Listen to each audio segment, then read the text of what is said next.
கடைசியாக பெஞ்ச மழையில் என் வீட்டுக்கு ஒரு நண்டு வந்துச்சு. அந்த நண்டையும் காப்பாற்றி அதை உயிரோடு எடுத்துடலான்னு பார்த்தா அடுத்த நாளே அந்த நண்டு இறந்து போயிடுச்சு. ஆனால் ஏகப்பட்ட குட்டிங்களை போட்டு தான் இறந்து போச்சு. நானும் அதுங்களை கஷ்டப்பட்டு பராமரிச்சுக்கிட்டு இருந்தேன். ஆனால் இன்னைக்கு எல்லாமே க்ளோஸ். அரிசி சைஸில் இருந்த நண்டுங்களை பட்டாணி சைஸில் மாற்றினேன். ஆனால் ஒரே நாளில் நான் பண்ண சின்ன தப்பால் மொத்த நண்டுங்களும் செத்து போச்சு. அப்படி என்ன தான் ஆச்சுன்னு பார்த்தீங்கன்னா, இத்தனை நாள் நல்லா இருந்த தொட்டி திடீர்னு லீக் ஆக ஆரம்பிச்சிருக்கு. நான் அதை கவனிக்கவே இல்லை. நேற்று வரைக்கும் நான் டெய்லியும் இதுங்களுக்கு ஃபுட்டு போட்டுக்கிட்டு இருந்தேன்.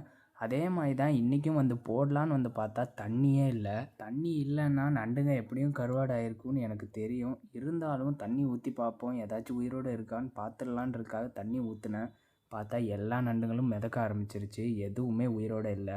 நான் பண்ண இன்னொரு பெரிய தப்பு என்னென்னா, சைஸு பிரிக்காமல் விட்டது. பெரிய நண்டுங்கள்லாம் சின்ன நண்டுங்களை சாப்பிட்டு இப்போ மொத்தமாகவே இத்தனை நண்டுங்க தான் இருந்துச்சு. அதுவும் இறந்துருச்சு. இதுக்கப்புறம் அதுங்களை வச்சுக்கிட்டு நான் எதுவும் பண்ண போகிறதில்ல. தூக்கி போட்டுடலான்னு தான் யோசித்தேன். ஆனால் தூக்கி போடுறதுல எந்த ஒரு பயனும் கிடையாது. அதனால் நம்ம சொப்பன சுந்தரி டேங்க்லேயே எல்லாத்தையும் போட்டுட்டேன். அவளுக்காச்சும் ஒரு வேளை சோத்துக்காகும்.